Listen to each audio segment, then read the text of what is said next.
Tengan todos ustedes muy buenas tardes, sean bienvenidos, bienvenidas a una nueva mesa de trabajo en el Congreso Virtual 2024 de Enseñanza del Diseño en la Universidad de Palermo. Esta es la Comisión A46, Diseño y Entorno. Soy Luis Rodríguez, les voy a acompañar como moderador y antes de comenzar vamos a darle lectura a nuestro guión de presentación. Bienvenidos. Esta es la 15ª edición del Congreso de Enseñanza de Diseño. Su gestión se realiza en el marco del Instituto de Investigación de la Facultad de Diseño y Comunicación de la Universidad de Palermo. El instituto abarca 3 áreas: formación de posgrados, maestría, doctorado y postdoctorado multidisciplinario en diseño. Actividades de investigación son las que se llevan adelante en programa de investigación con sus más de 25 líneas de investigación que luego se publican en los cuadernos del Centro de Estudios en Diseño y Comunicación. Actividades de difusión y proyección, como este congreso, la red de investigadores en diseño, a la que invitamos que se sumen, entre otras.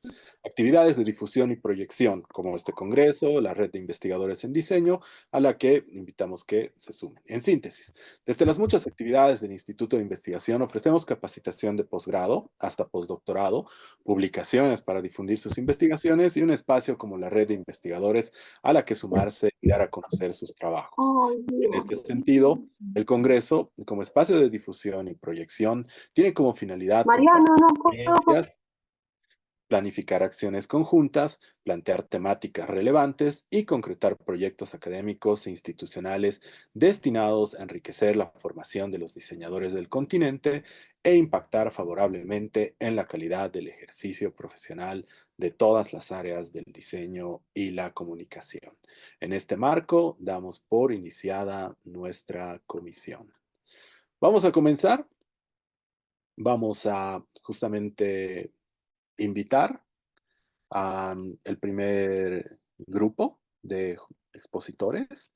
Invitamos a Ricardo Abarca, Javier Anaís Ignacia Abarca Abarca, Aline Danae Campos Morales, Fernanda Ligia Fredes Contreras y Verónica París de la UNIAC de Chile, con la presentación Codiseño para la ciudad, imagen de identidad para un parque urbano.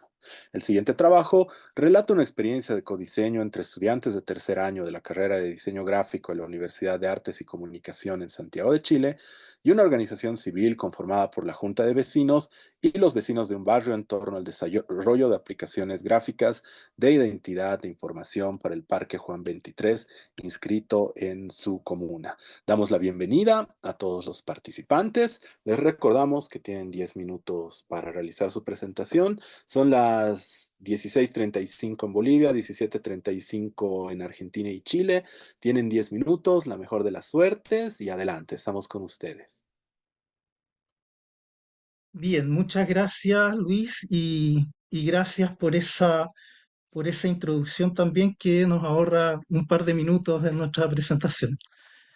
Así que considerando las palabras que anteceden esta presentación, voy a entrar directamente al tema, hechas ya las presentaciones de quienes exponemos y de la temática, que consiste efectivamente en una experiencia de codiseño. Esta experiencia lo que presentamos hoy día es un relato que se basa en la elaboración de este proyecto, entendiendo el codiseño como una instancia en la cual los usuarios, en este caso la comunidad, interactúa con los estudiantes. Y ese es también el valor que tiene para nosotros esta presentación, por cuanto son convocadas a esta instancia 4 estudiantes que me acompañan, que representan al curso y que fueron eh, participantes principales de este proyecto y que van a exponer, luego de esta presentación que voy a hacer, su propio punto de vista sobre su visión con respecto a esta experiencia. Bueno, ya fue más o menos descrito de qué se trata el problema. Acuden a nosotros desde una instancia vecinal, comunitaria, y nos piden ayuda para solventar algunos problemas de diseño y comunicación visual fundamentalmente que tiene este parque, que tiene dos particularidades. La primera es que es un recinto patrimonial, dada su larga data en el tiempo bueno, y lo patrimonial se expresa en factores tales como el paisajismo, el diseño arquitectónico el diseño de algunas piezas también decorativas que hay en el parque. Después vamos a entrar en esos detalles. Y la otra particularidad es que se erige como un pasillo, un largo pasillo que atraviesa varias manzanas y que colinda con las casas del barrio. Por lo tanto, este espacio público es también un espacio de recreación y de encuentro de los vecinos que lo entienden como también un patio o una prolongación de los patios de su casa.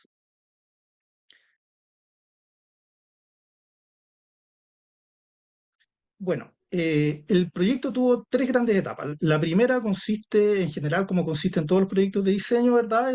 Una vez determinado el encargo, la recopilación de los antecedentes.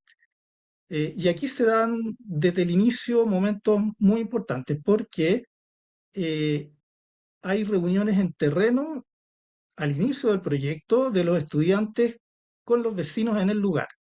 Y esto se da desde una instancia organizada como visita guiada en la cual se van entregando los antecedentes, pero también los estudiantes tienen luego un acercamiento a partir de varias visitas autónomas en las cuales se van involucrando con los vecinos y con los transeúntes del parque, conociéndolos desde su propio habitar y desde su propia convivencia, lo que les permitió entender el problema desde adentro y entender también los problemas y las visiones, las necesidades e incluso las emociones de los ciudadanos o de la comunidad con respecto a este lugar.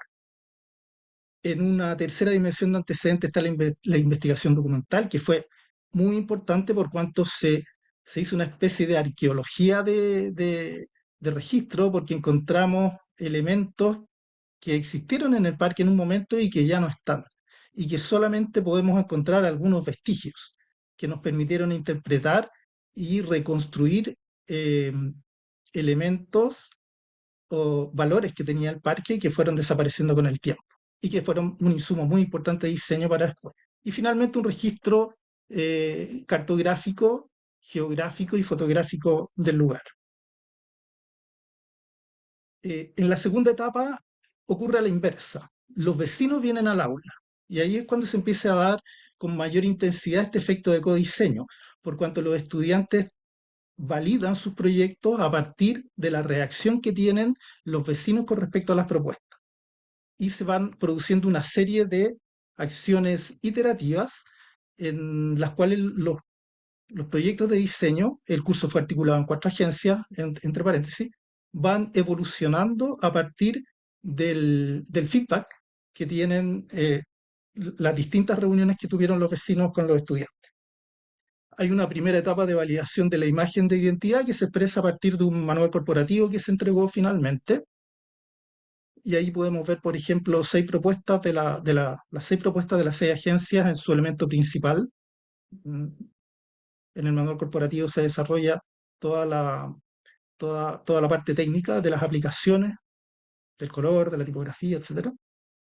Después hay una segunda instancia que es la validación de la infografía, que fue un trabajo y una instancia bastante relevante e interesante, por cuanto al elaborar los antecedentes los estudiantes, a partir de las distintas fuentes de información, vertirlos en la infografía y luego validarlas con los vecinos, se produce el efecto de que los vecinos encuentran información sobre el parque que no conocían.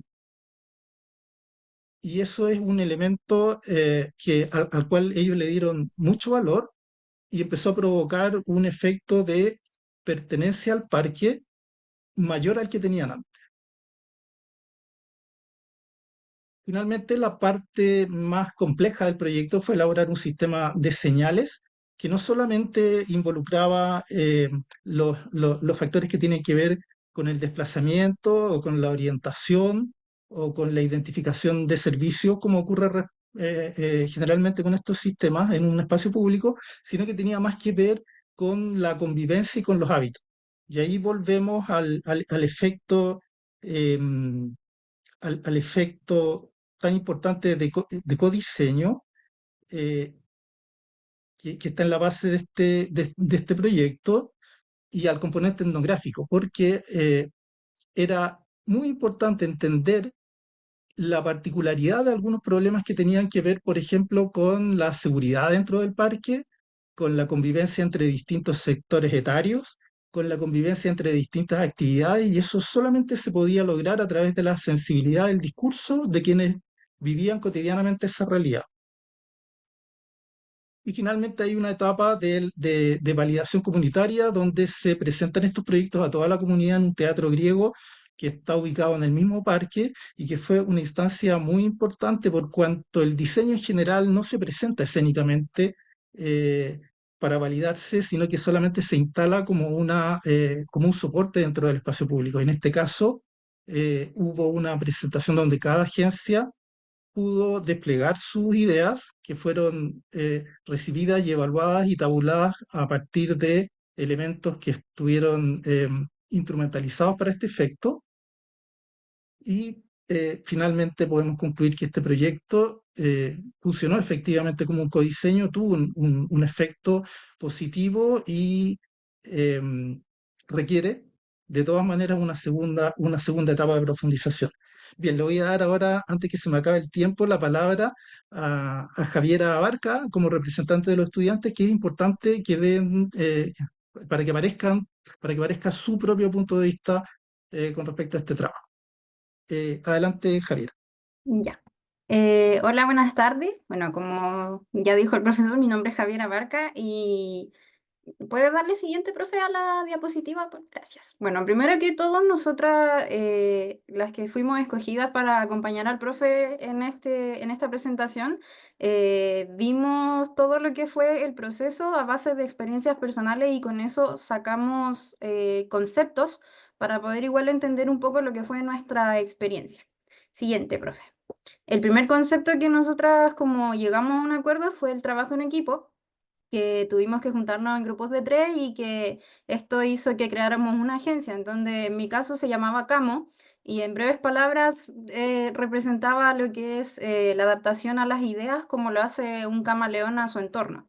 Entonces, al trabajar al equipo, cada integrante aportaba cada uno distintos puntos de vista, distintas soluciones, y estas soluciones transmutaban al estar en equipo y discutirlas y se convertían en soluciones que son más completas y más funcionales. Siguiente, profe.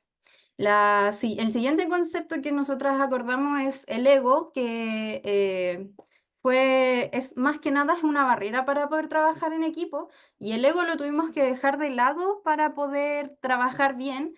Entonces, esto hizo que nosotras abriéramos nuestra mente a más perspectivas y pudiéramos colaborar en grupo. Y aparte, dejar de lado lo que es nuestro ego con los ciudadanos y adaptarnos también a lo que a ellos querían y necesitaban para la identidad del parque. Y por último, la empatía, que es crucial para poder nivelar estos dos conceptos que mencioné, porque esto hizo que nos pusiéramos en el lugar del ciudadano para poder trabajar mejor con las problemáticas que ellos tenían.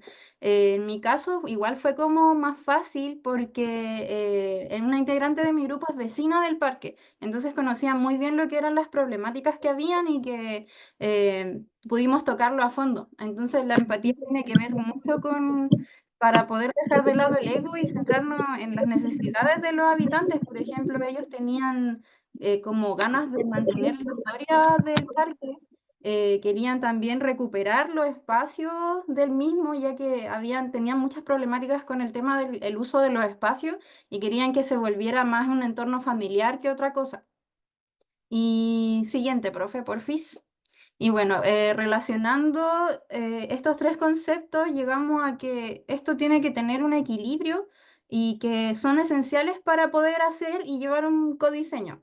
El trabajo en conjunto y la empatía deben ser nuestros aliados para poder nosotros trabajar bien y poder lograr grandes cosas a nivel diseño social. Entonces, esto hizo que nos escucháramos mutuamente, que pudiéramos como diseñar con el corazón, por así decirlo, y pudiéramos crear soluciones que realmente no eran, o sea, no solamente son innovadoras, sino que también son profundamente humanas para poder diseñar a los demás.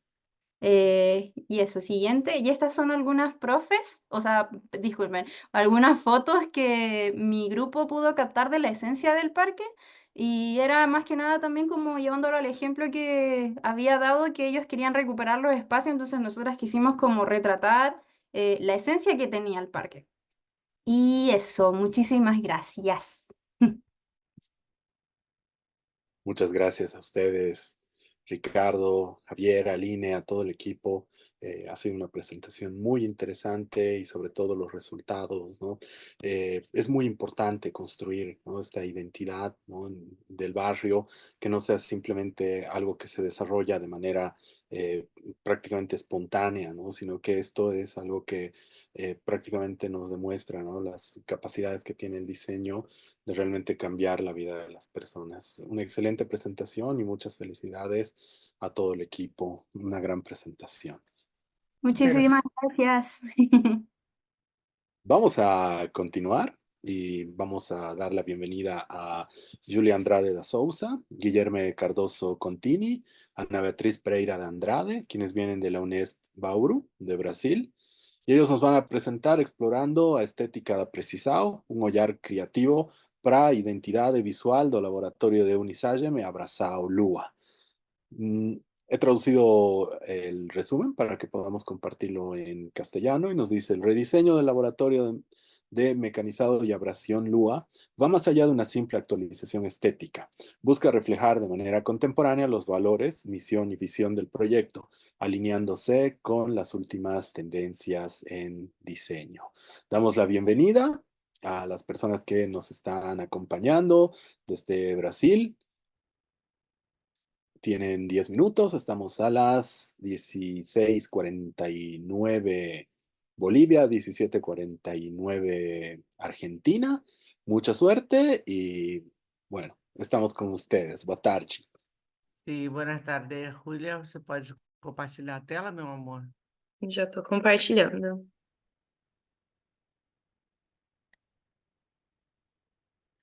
Bueno, entonces, buenas tardes. Vamos a presentar nuestra investigación. Guilherme va a entrar en breve, está en la estrada. Entonces, que va a presentar es Julia y yo solo voy a empezar. Entonces, que en primer lugar, me gustaría mucho de dar gracias a la Universidad de Palermo, la Facultad de Diseño y Comunicación, en el nombre de nuestro decano, profesor Oscar Echevarría, y también a esta maravillosa equipo que en todos los años nos acompaña en esta tradición de encuentro, congreso y ahora semana. Pode passar, Júlia.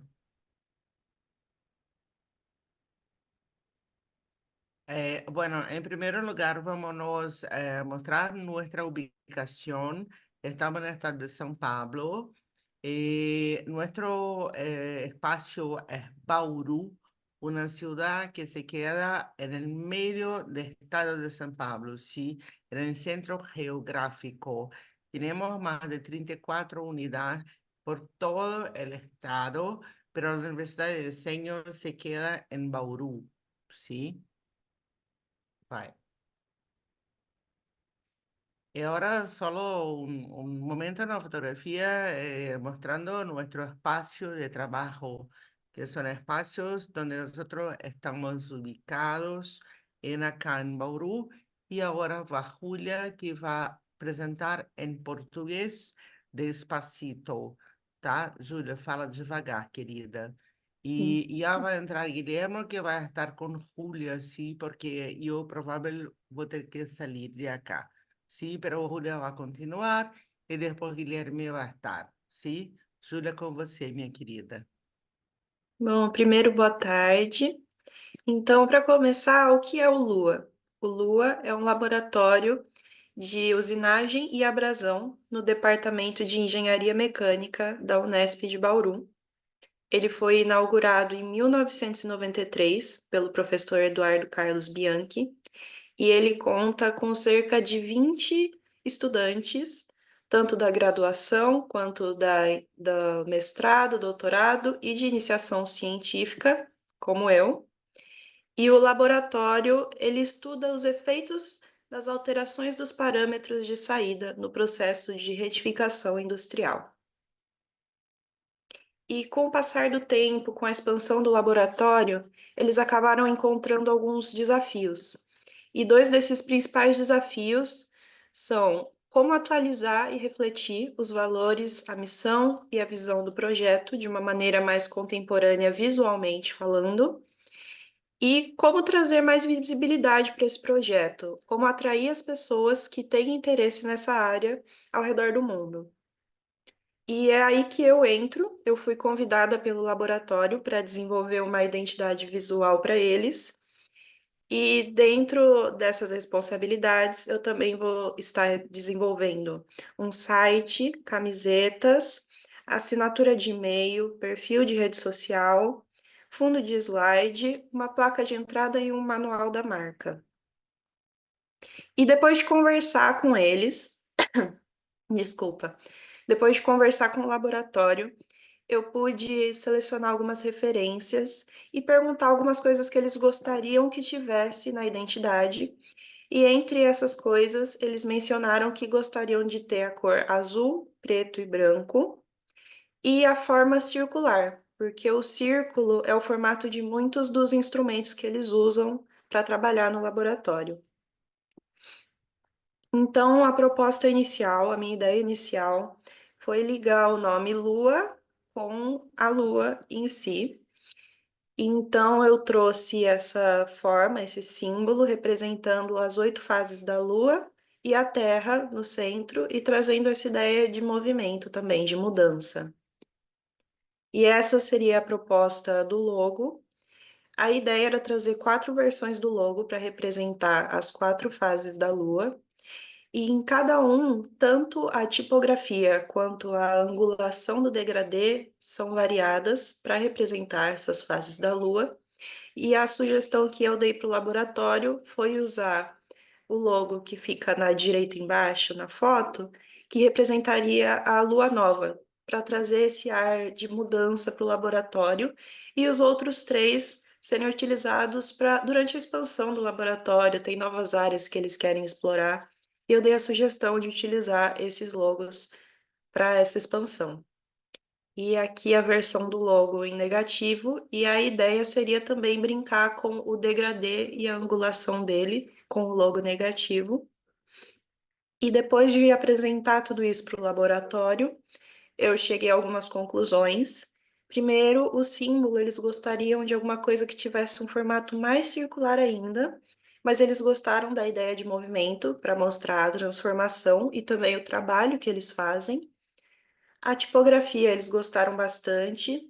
Eu utilizei a Helvética e eles gostaram, mas estão abertos a novas fontes se forem necessárias para o novo símbolo. As cores eles gostaram bastante, gostaram do degradê. E a ligação com a Lua eles resolveram não seguir porque não tem a ver com o projeto em si. É isso, muito obrigada.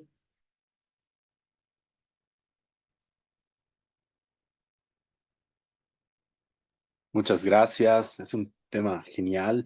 El rediseño de la imagen de un laboratorio es fabuloso y sobre todo esto, ¿no?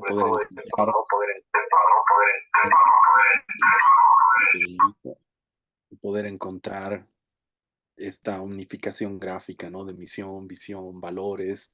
Creo que ha sido una presentación muy enriquecedora. Muchas felicidades al equipo. Tanto a, bueno, está Guillermo, le mandamos un saludo y muchas felicidades a todo el equipo. Ha sido Ana Beatriz, Guillermo, Julia, un trabajo muy interesante y muchas gracias por compartirlo. Obrigada. Muy bien, vamos a continuar. Vamos a presentar a justamente, bueno, e invitamos a Mónica Susana de la Barrera Medina, quien viene desde la Universidad Autónoma de Aguascalientes. Nos va a presentar la accesibilidad y diseño universal en la universidad, una mirada en atención a las necesidades de diseño para las personas con discapacidad en la universidad. Se revisan los aspectos de accesibilidad y el diseño universal, particularmente en la Universidad Autónoma de Aguascalientes, Ujú. visualizando problemas de diseño, ya sea de diseño espacial, arquitectura o interiorismo, diseño de mobiliario y de la comunicación visual, diseño gráfico e industrial, o del diseño urbano, por mencionar algunos. Objetivos: se proyecta identificar a la comunidad universitaria con algún tipo de discapacidad, ya sea física, auditiva, visual o intelectual, explorando y reconociendo las oportunidades que puede ofrecer el diseño desde su visión, dentro de un espacio educativo en el que se puede trabajar para reducir circunstancias limitantes relacionadas al diseño. Esta investigación inició este año, por ello se comenzó con la identificación y registros fotográficos de espacios dentro de la universidad y posteriormente se realizarán cuestionarios que permitan la identificación de las personas con algún tipo de discapacidad para posteriormente identificarlas y conocerlos por porcentajes con una tipología. Estamos contigo.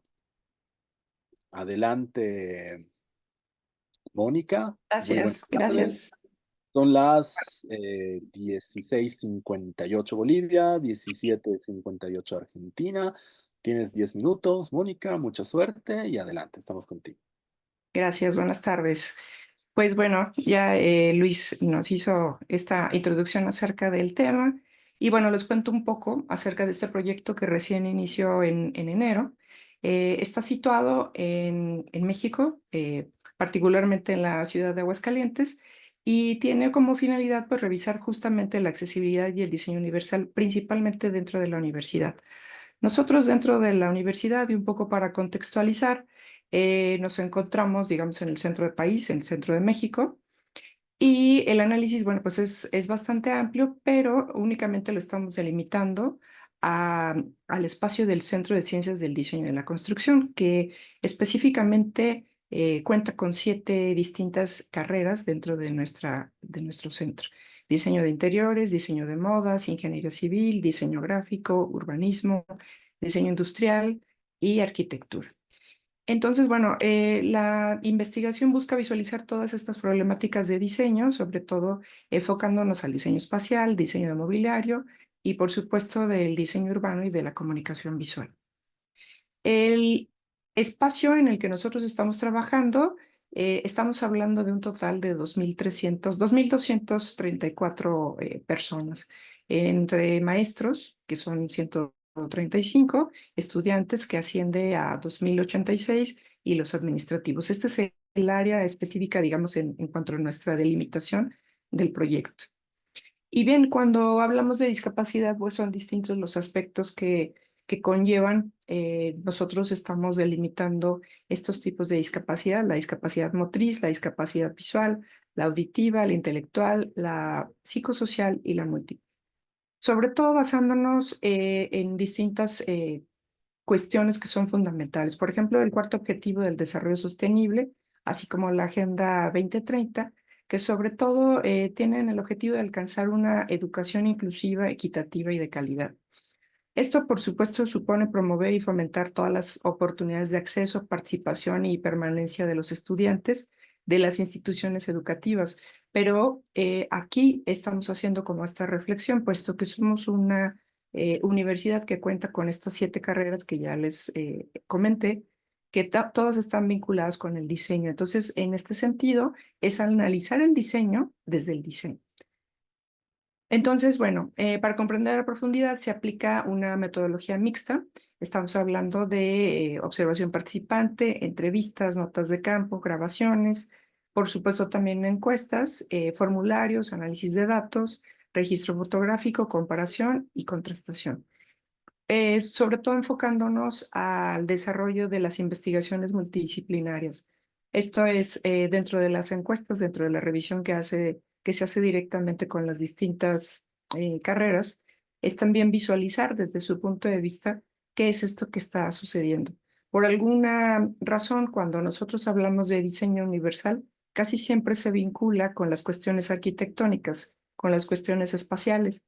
Sin embargo, bueno, pues cuando nosotros lo visualizamos también desde la comunicación visual, hay muchos otros aspectos que no se han considerado y que, bueno, aunque la mayor parte de las instituciones tienen este enfoque inclusivo, pues en realidad nos damos cuenta que no todo es así. Bien, dentro de las teorías clave, bueno, pues ya comentaba, está la Agenda 2030, donde, bueno, se garantiza la educación inclusiva, equitativa y de calidad. También textos con distintos tipos de análisis acerca de la discapacidad, de la inclusión, del diseño universal, enfocado a la educación y de las prácticas pedagógicas, con algunos autores como Meyer, Alba y Tokuhama. Y dentro de las herramientas, bueno, pues está la observación directa a través de entrevistas también, seguimiento directo a personas con discapacidad y sobre todo dentro de la universidad, analizando tipologías, registros de espacios y accesos en encuestas a través de Google Forms. Es así que estamos en una primera etapa en la que el desarrollo No quiero nada. no sé, creo que alguien tiene por ahí activado el audio. Bueno, dentro del análisis de los aspectos de Google Forms, se hace una revisión que se compartió a estas, digamos, distintas personas que participan dentro del Centro de Ciencias del Diseño y de la Construcción, y esto, por supuesto, ha permitido que se tenga un seguimiento. Tenemos ahorita el primer levantamiento y nos ha facilitado una serie de datos que nos permiten analizar todo esto, ¿no? Entonces, bueno, pues una de las intenciones es el desarrollar proyectos inclusivos que permitan sobre todo a resolver ciertos conflictos eh, y mejorar un poco la escuela. Es decir, normalmente el desarrollo de los proyectos de discapacidad están vinculados con las primeras etapas educativas, pero cuando lo vemos ya dentro de la universidad hay muchos aspectos que no están ajustados para todo este tipo de situaciones.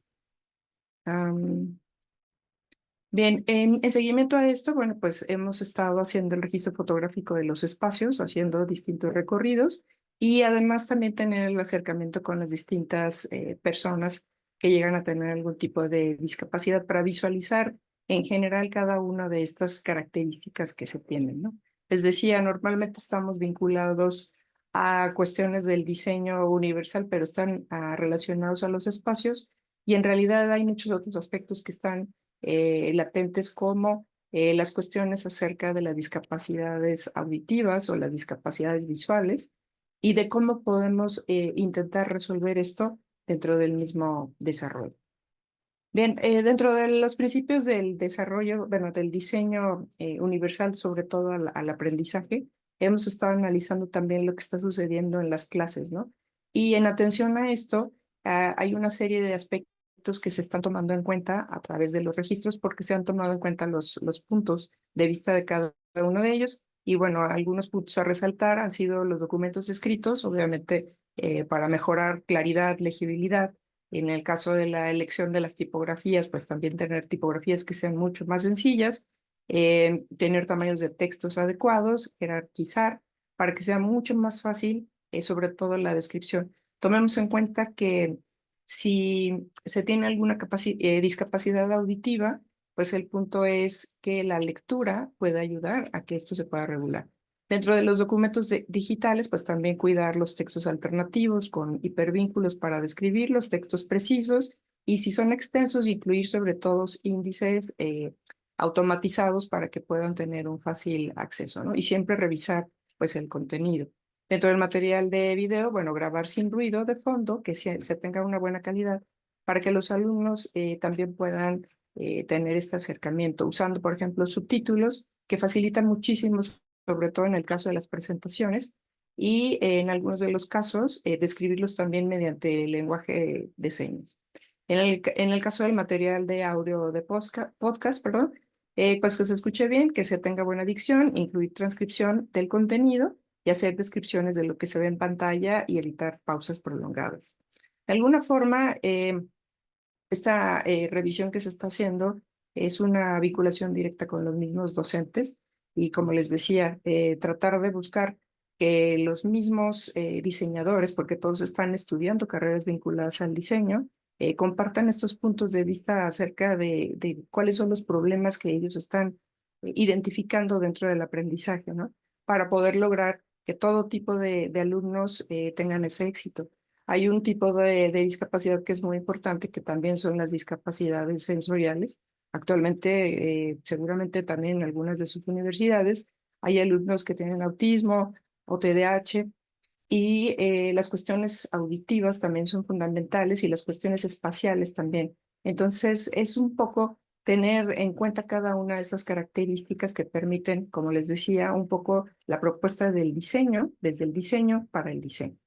Y también buscar la delimitación en cuanto a estas etiquetas para que podamos llamarlo no precisamente discapacidad, sino diversidad funcional, como es ahora que lo proponen algunos autores. Y ven, estas algunas de las referencias y pues bueno, esta ha sido la presentación acerca del proyecto que tenemos ahora. Genial, buenísimo. Es un proyecto muy interesante y como lo has mencionado, Mónica, es una realidad que, bueno, los que nos dedicamos a la enseñanza tenemos que afrontar, ¿no? Y es justamente esto, ¿no? Entonces, resulta algo sumamente interesante. La otra vez en el campus en el que yo doy clases acá en Cochabamba, sí, me crucé con una persona que era ciega, ¿no? Y ahí sí realmente piensas, ¿no? Dices, ¿cómo podemos diseñar algo para esta persona que no tiene la capacidad de ver, ¿no? Entonces, son cosas, o lo mismo sucede con las personas neurodivergentes. Es un tema muy necesario y creo que esto que nos acabas de compartir, Mónica, es muy enriquecedor. Muchas gracias. Gracias, Luis. Vamos a continuar y vamos a invitar a Alessandro Mateus Felipe, quien viene desde la Universidad Federal de Santa María, en Brasil, y él nos va a presentar Ajuders, mapeamiento de prácticas de contestação sobre o desastre ambiental no sur de Brasil. Vamos a revisar el resumen en castellano y nos dice, el texto propone un mapeo de las prácticas de contestación frente al desastre ambiental en el estado de Río Grande do Sul, Brasil, a la luz de la comunicación y el diseño. La región afectada, declarada estado de calamidad pública debido a las fuertes lluvias e inundaciones ocurridas a mediados de abril y mayo del 2024, fenómeno comprendido dentro del llamado antropoceno. La metodología adoptada es la cartografía. Los instrumentos de recolección de datos son el cool hunting e investigación documental y el instrumento de interpretación de datos es el análisis cualitativo. Estamos contigo, Alessandro, boa tarde. Son las 5:09 en Bolivia, 6:09 en Argentina. Tienes 10 minutos. Adelante, estamos contigo, Alessandro. Boa tarde, vocês me ouvem bem? Te vemos y te escuchamos muy bien. Ok, obrigado. Então, boa tarde a todos e todas. Vou fazer uma apresentação em português, peço desculpas, mas como tudo está na apresentação, eu acho que facilita, né? Tudo que eu vou falar vai estar na apresentação. Então, eu me chamo Alessandro, venho do Brasil, né? E, em primeiro lugar, agradeço ao evento pela oportunidade de compartilhar minha pesquisa. Já é o quarto ano, né, que eu participo do evento, então acho um evento muito interessante e deixo meu agradecimento. Eu faço parte, então, da Universidade Federal de Santa Maria, sou estudante de doutorado em comunicação.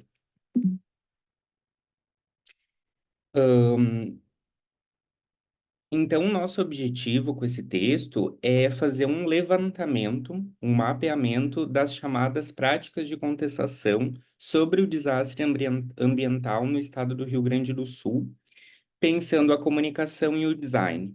A região, então, afetada, ela decretou estado de calamidade pública devido às fortes chuvas e enchentes ocorridos nos meses de abril e maio deste ano, de 2024, e esse fenômeno nós estamos entendendo dentro daquilo que a gente está chamando de antropoceno.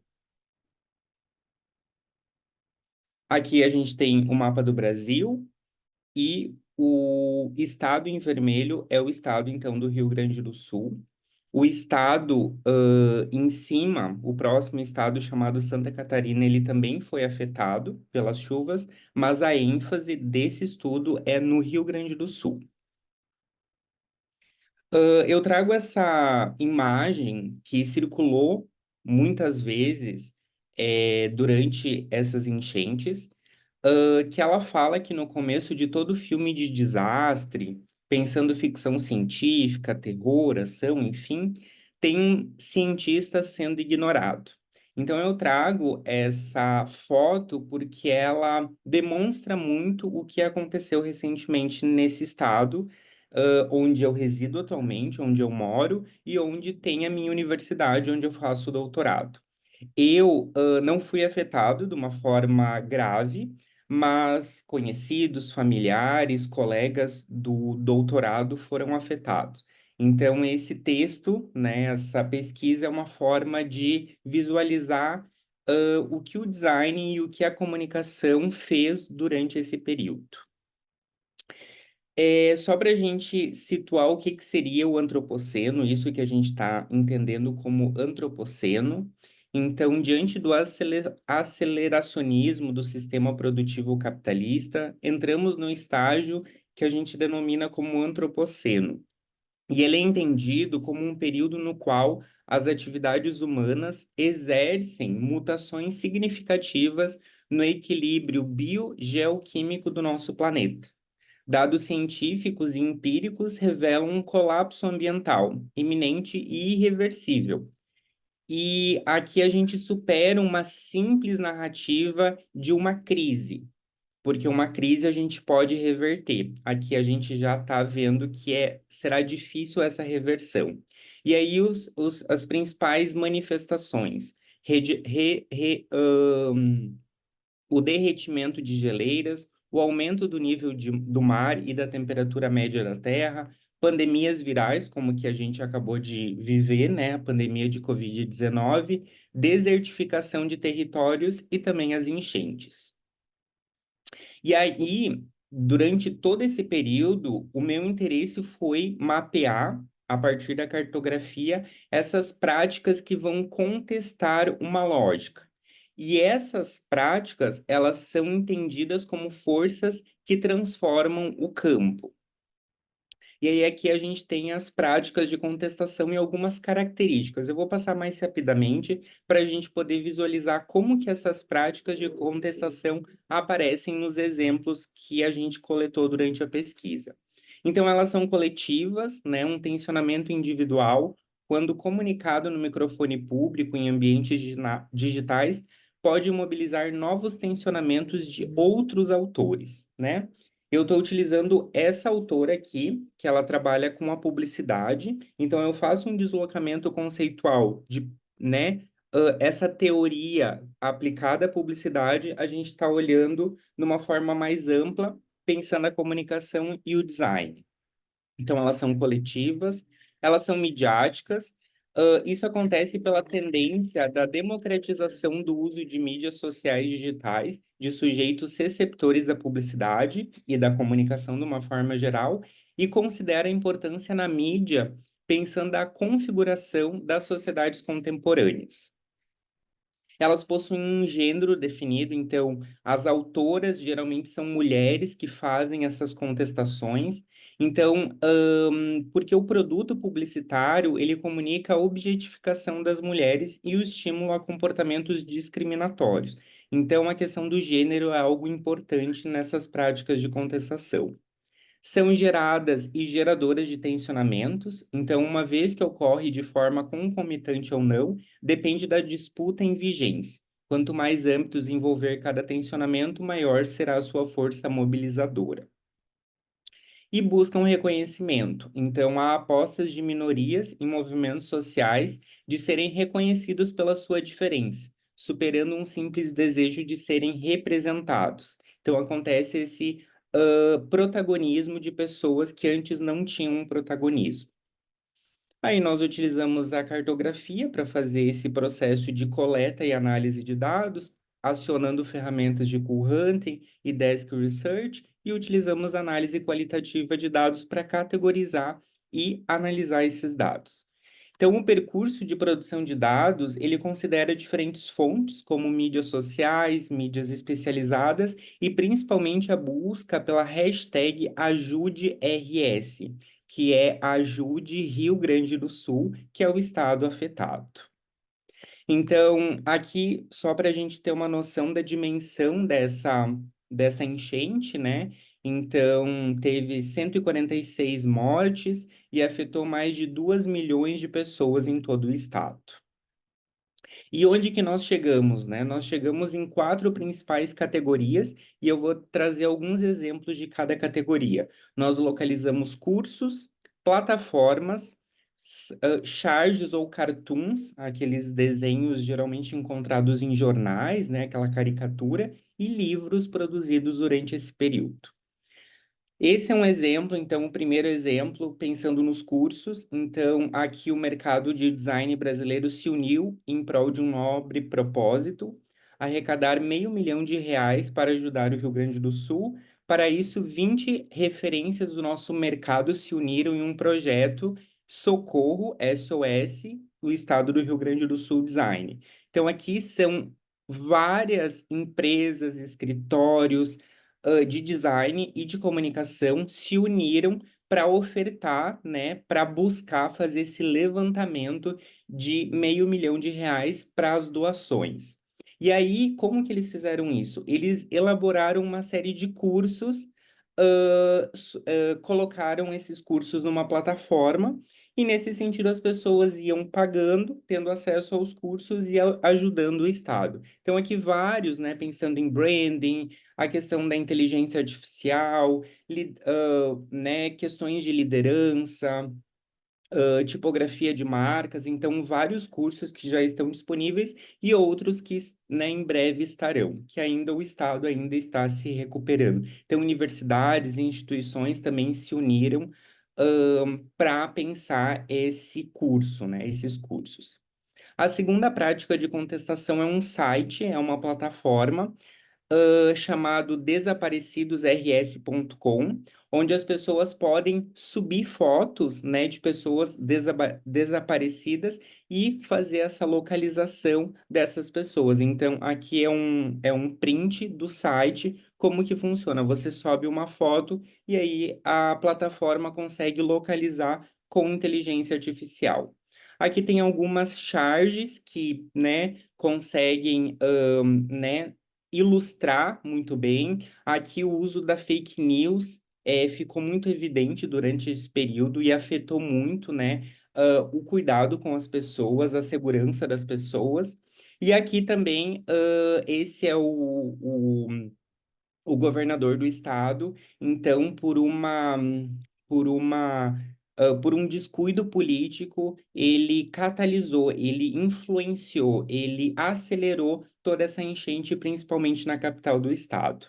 E aqui, por fim, já encerrando meu tempo aqui a gente tem a última prática, que são livros que foram criados, desenvolvidos, pensando no acolhimento de crianças que foram afetadas. Então, com as temáticas da chuva, Vicente e a enchente, uma história para apoio psicológico das crianças vítimas de desastres ambientais. E aqui pensando também na água, né, que antes não tinha e agora tem. Então, para finalizar, né, essa pesquisa foi uma forma de elaborar, né, o que eu vivi, o que o Estado viveu e o que, né, boa parte do país também viveu recentemente. E eu deixo também algumas perguntas para a gente pensar, né? Qual que é o meu papel no antropoceno, qual que é o papel da pesquisa, tanto comunicacional quanto de design. Agradeço a atenção, aqui são algumas referências que eu utilizei. Muito obrigado. Gracias a ti, Alessandro. Ha sido una presentación muy interesante y sobre todo que nos hace pensar mucho, ¿no? En el rol que tienen, por ejemplo, esto que nos has compartido, ¿no? De la cuenta de Instagram para encontrar personas desaparecidas. Es increíble cómo la tecnología ha evolucionado. Hace 24 años, cuando cayeron las Torres Gemelas en Nueva York, ha sido uno de los últimos momentos en los cuales las personas hacían prácticamente tipo fanzine, ¿no? Pegaban una foto y escribían el nombre con marcador y bueno, ¿no? A fotocopiar. En cambio, ahora esto de la digitalización es increíble y algo que me ha parecido muy interesante es la producción, ¿no? De cuentos infantiles para tratar de cierta manera, generar, ¿no? Ya resiliencia bueno, en las crianzas, ¿no? Que han sido afectadas por el desastre. Genial, muchas felicidades y muchas gracias por un trabajo tan necesario en el contexto de una catástrofe. Muchas gracias, Alessandro. Continuamos con nuestra mesa de trabajo y vamos a invitar a Leonor Grañana de la Universidad de Mendoza, en Argentina, la FAUT. Ella nos va a presentar los patrones para espacios públicos verdes con atractividad y apropiación del usuario. La atractividad es el potencial del espacio público expresada por la concurrencia efectiva de los usuarios y depende de la habitabilidad, constituida por factores físico-naturales, arquitectónicos Perdón, y perdón, socioculturales. ustedes me escuchan porque creo que si puedo compartir pantalla, te agradezco, puedo seguir. Ah, sí, sí, solo estaba haciendo la presentación, Ah, pero sí. perdón, porque creí que no me escuchaban. Sí, No, te escuchamos, tranqui. Estoy en lo último y ya luego te sí, damos perdón. palabra. Los patrones para el diseño de los espacios públicos verdes integra los aspectos perceptivos y simbólicos para lograr la atractividad y la apropiación del usuario, lo que favorece el éxito con mayor uso. Ahora sí, ya estamos contigo, Leonor. Buenas tardes. Son Buenas las tardes a 10:22 todos. en Bolivia, 18:22 en Argentina.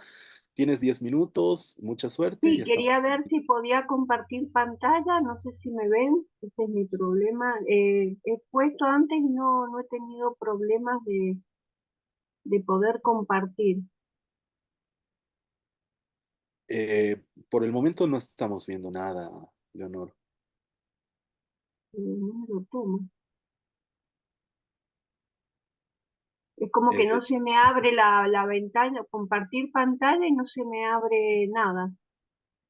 Nahuel, ¿estás por acá? Sí. ¿Estás ¿Nos puedes dar apretando el un... botón verde de compartir, Leonor? Sí, compartir pantalla, sí, exactamente.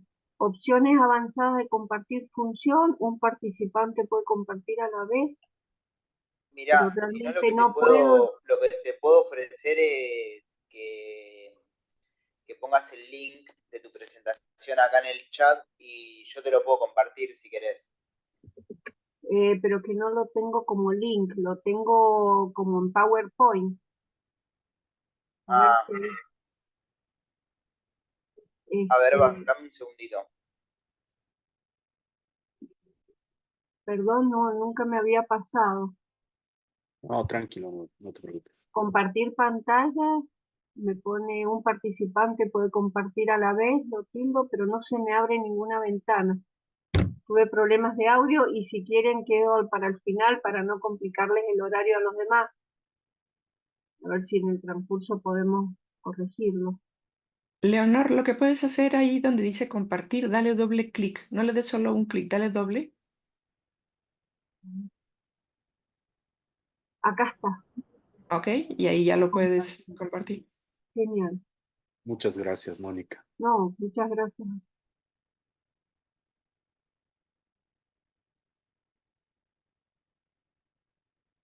Ahí se puede ver. Sí, ahora lo vemos, Leonor. ¿Estamos? Ahora sí, adelante, estamos contigo. Bueno, disculpen las molestias, nunca me había ocurrido, pero bueno. La exposición se llama Patrones para Espacios Públicos Verdes, que a partir de ahora podemos abreviar como EPB, teniendo en cuenta la atractividad y la apropiación del usuario. Este fue un trabajo, una tesis doctoral que rendí en el 2021 en la Universidad de Mendoza, donde el objetivo es, ustedes acá en esta exposición lo he aplicado a la Plaza Fundacional de Mendoza, donde hay varias fotos diurnas, nocturnas y un grabado arriba a la izquierda que se ve que fue devastada la ciudad y la plaza fundacional en el terremoto de 1861. La tesis busca correlacionar y profundizar los conceptos de habitabilidad, que fue elaborado por Volnov en 1969, donde se refiere al ámbito cobijante y protector, fundamentalmente la vivienda. Pero ubicándonos en la ciudad de Mendoza, como dice Alcalá, los espacios verdes tienen una función fundamental y deberían tener estas condiciones de habitabilidad como cobijo y protectores ante un clima muy riguroso. Dentro de la tesis, el concepto de habitabilidad se elaboró a través de 75 parámetros que fueron clasificados en factor físico-natural, urbano, arquitectónico y socioculturales. Por otro lado, el concepto de que lo correlacionamos fue la atractividad. Es un término más actual, según Cousin y Damon, en 2011, se refiere al potencial que puede tener cualquier ciudad, espacio, y en este caso los EPB, para que se materialice a través del mayor uso y la mayor cantidad de usuarios que concurren al mismo. De esta manera, fundamentalmente en el trabajo, tuvimos en cuenta las actividades que se llevaban a cabo y las debidas relación exterior, como vemos en la foto de abajo, en donde en horarios donde el clima es muy riguroso, es el refugio de adolescentes y jóvenes. Tiene una dimensión objetiva, que es la simple atracción de recursos, materiales, etcétera, energía, información, cualquier ciudad lo tiene, y una dimensión subjetiva, que es la capacidad de atraer mediante las aspiraciones y deseos de las personas para que alguien vaya a vivir a una ciudad o simplemente de turismo.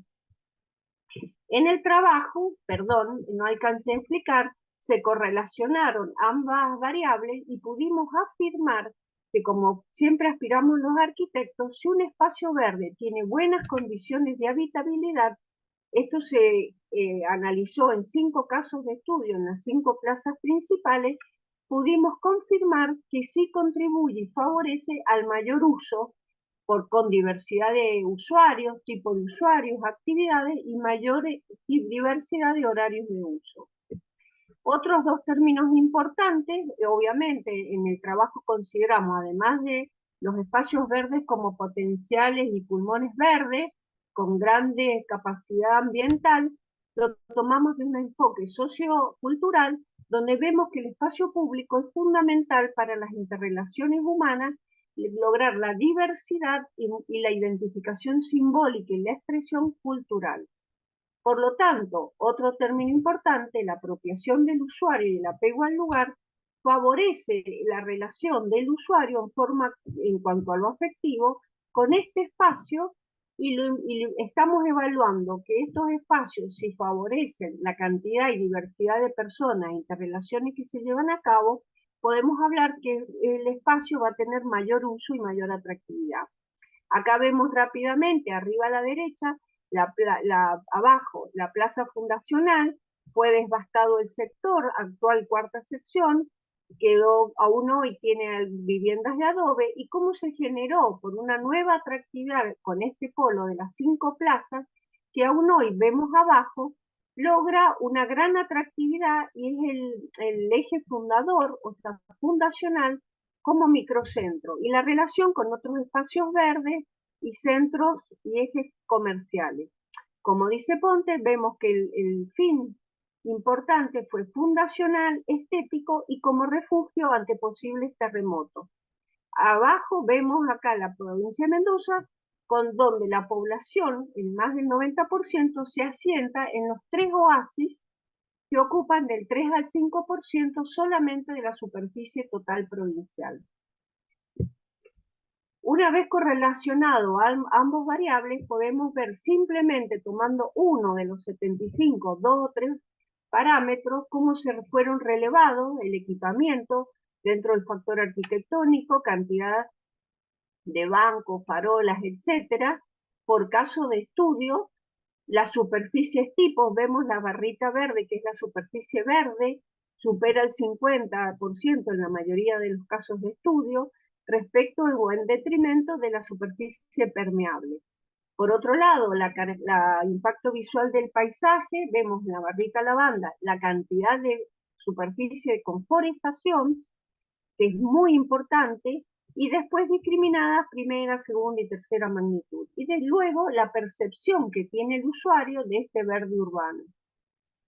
Luego podemos hablar que lo que nos interesaba era poder clasificar mediante un método observacional, tomé fotos de los 5 casos de estudio durante todos los horarios que ya fueron preprogramados y se pudieron clasificar, como apuntábamos al principio, a que tuvieran las actividades mayor vida de relación exterior. La barrita verde muestra que en la mayoría de los casos, si sumamos a los que implicaba vida de relación exterior, es decir, sociabilidad entre los grupos y entre las personas, supera vida, relación exterior más cultura, a las actividades que implicaban trabajo, que era simplemente cruzar rápidamente la plaza y esperar el micro. Otro tema importante fueron los aspectos perceptivos y simbólicos, y se hicieron 250 encuestas que relevé con los usuarios y donde preguntaba la motivación principal que iban, los principales factores para de una manera ir corroborando mis percepciones como investigadora, y finalmente preguntaba si volvería a elegirlo o no, que era una forma de verificar si se habían apropiado del espacio, lo habían elegido, que es una de las condiciones, libremente, y les había tomado mayor tiempo de estadía en cuanto a las actividades que llevaban a cabo debido a relación exterior. De esta manera pudimos establecer perfiles de los usuarios y finalmente establecer 12 patrones jerarquizados, integrando mediante un análisis estadístico de todos los resultados logrados en forma cuantitativa, cualitativa, los aspectos perceptivos, simbólicos mediante las encuestas, y si lo podemos aplicar, esto es importante, a cualquier otro caso de estudio, cualquier otro EPB de una ciudad oasis o no. En este caso lo aplicamos a la plaza fundacional y rápidamente pudimos evaluar que el verde en el suelo no se cumple, no llega al 50%, la superficie sellada por lo tanto es mayor al 50%, supera el 62%, y esto afecta el confort térmico del usuario. Tampoco hay juego de niños, que es un elemento muy importante para lograr la integración intergeneracional, tiene mayor tiempo de uso, se logra la vida de relación exterior o la sociabilidad. Por lo tanto, vemos que en esta plaza tampoco hay juego de niños, lo que desfavorece la mayor estadía en la misma. Tampoco las especies que se utilizan, hay muchas palmeras que tienen un gran valor estético, pero que no proporcionan sombra ni favorecen el confort térmico del usuario. Vemos que rápidamente también podemos aplicar patrones urbanos, donde vemos que no se aplica, obviamente, el impacto poblacional, hay muy baja densidad poblacional, son casas de adobe, a pesar de tener 15, 20 cuadras con respecto al microcentro, está subutilizado, hay poca cantidad de actividades comerciales, solamente depósitos y actividades de venta de materiales de construcción, por lo tanto la mayoría de las actividades se llevan de uso diurno y desfavorece la seguridad que se encuentra en el sector. Finalmente, la accesibilidad y conectividad de esta plaza y de este sector no está bien elaborada, no está bien ejecutada, por lo tanto deberían aumentarse la cantidad de transporte público, obviamente si se cumplieran los patrones anteriores, si hubiera mayor cantidad de población y diversidad, favorecer ciclovías, calles peatonales, etcétera, logrando la buena accesibilidad y conectividad con el polo de atractividad que es el actual, las 5 plazas que analizamos. Finalmente podemos ver que ha sido una síntesis muy rápida, pero que la utilización de estos patrones de uso, tanto referidos a la habitabilidad directa como indirecta, favorecerían en cuanto al espacial la integración urbana y en cuanto a lo sociocultural favorecería la apropiación del usuario y la cohesión social. Muchas gracias y dejo mi correo por cualquier inquietud. Muchas gracias, Leonor. Definitivamente este ha sido un trabajo con un bagaje teórico muy interesante, algo que yo en lo particular no conocía era esta definición en alemán. Yo conocía otras, ¿no? Como de Die Wohnung y otras que me pareció muy interesante y creo que el trabajo teórico es extremadamente fascinante y creo que, Leonora, nos has podido presentar algo increíble, increíblemente teórico, muy bien desarrollado y muchas felicidades, Leonor, por una excelente presentación. Muchas gracias y es un trabajo de 800 páginas, así que por lo tanto es muy difícil sintetizarlo en 10 minutos, pero bueno, creo que puede dar una idea y el que esté interesado yo le puedo enviar la tesis que ya está en la facultad, en la Universidad de Mendoza, está totalmente disponible y tiene planos, etcétera, de cada uno de los casos de estudio, etcétera. Muchas gracias. Genial. Gracias nuevamente. Vamos a continuar con nuestra mesa de trabajo. Es tiempo de invitar a Ángela Narváez de la Universidad Mariana de Colombia. Ella nos va a presentar las experiencias educomunicativas para la defensa del agua, caso de las instituciones educativas rurales en San Lorenzo, Nariño. Se narra las acciones comunitarias realizadas en el marco de la movilización y demanda social por la defensa del territorio ante el ingreso de proyectos de megaminería ocurrida el año 2018 en el municipio de San Lorenzo, Nariño, en el entorno educativo, donde los estudiantes fueron líderes. Estamos contigo, Ángela. Buenas tardes.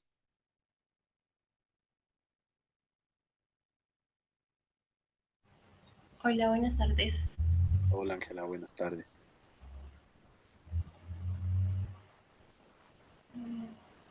Sí,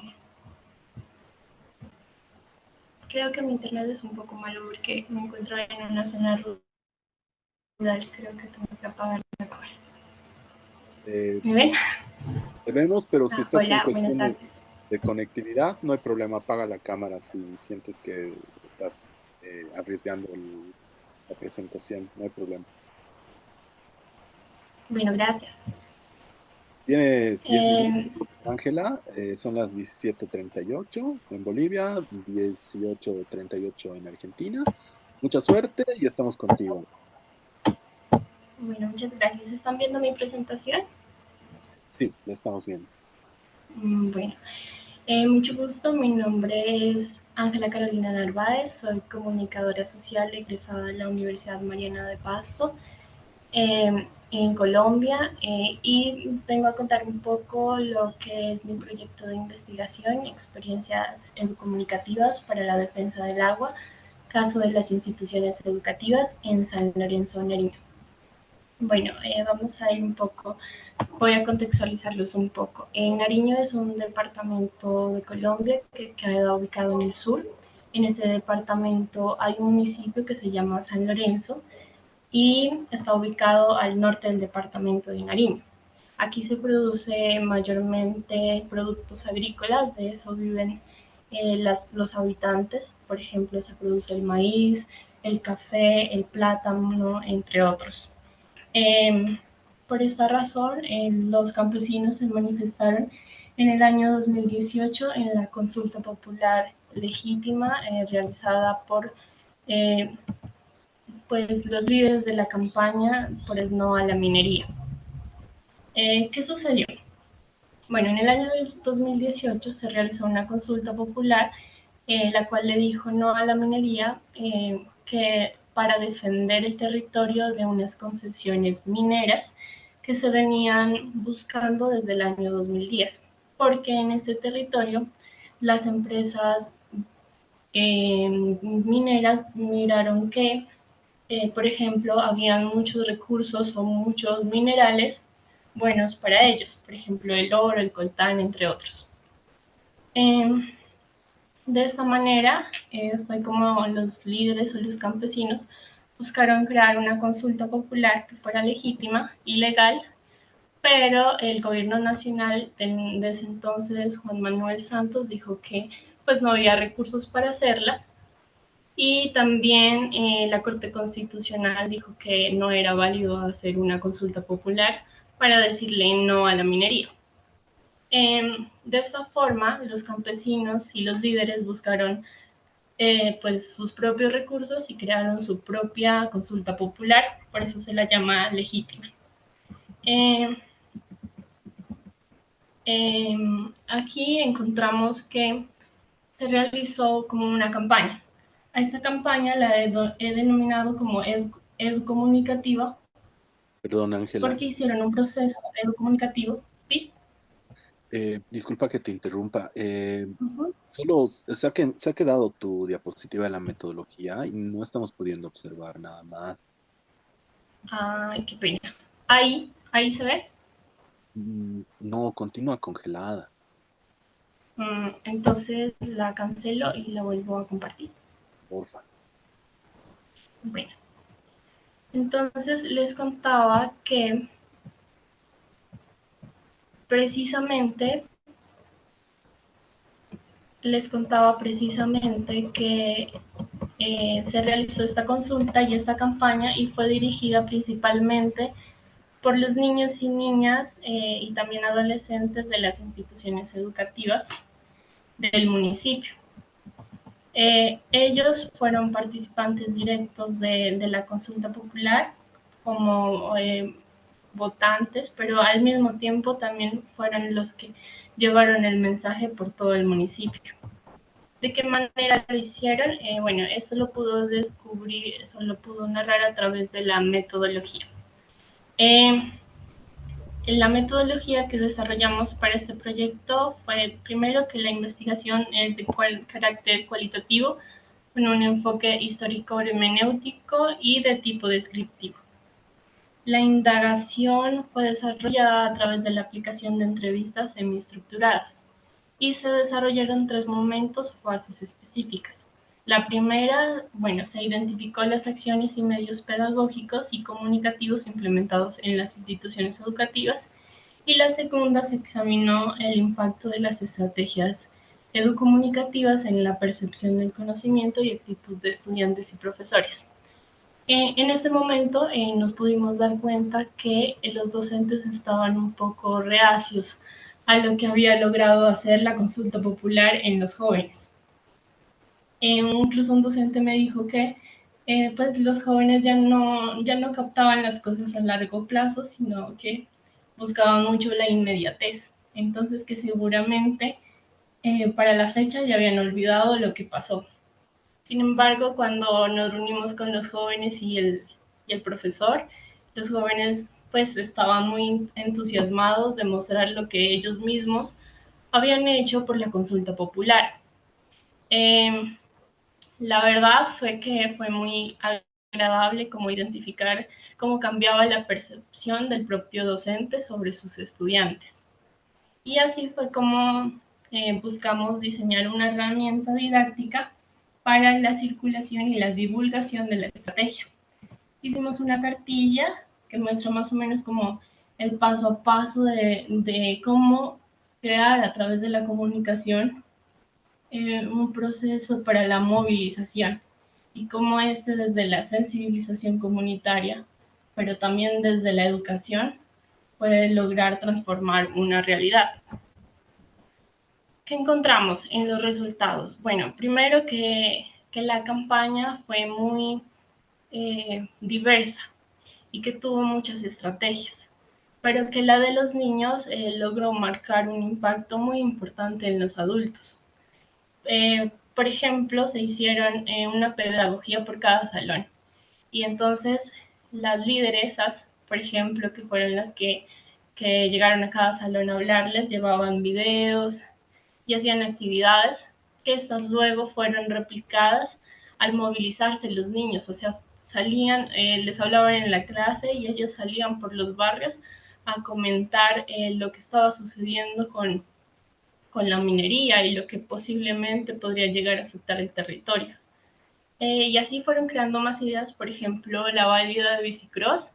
Entonces, como a la gente le llama mucho la atención el deporte, entonces reunían a la gente, hacían las actividades y ahí mismo empezaban a charlar y a decir que por qué era importante decirle no a la minería.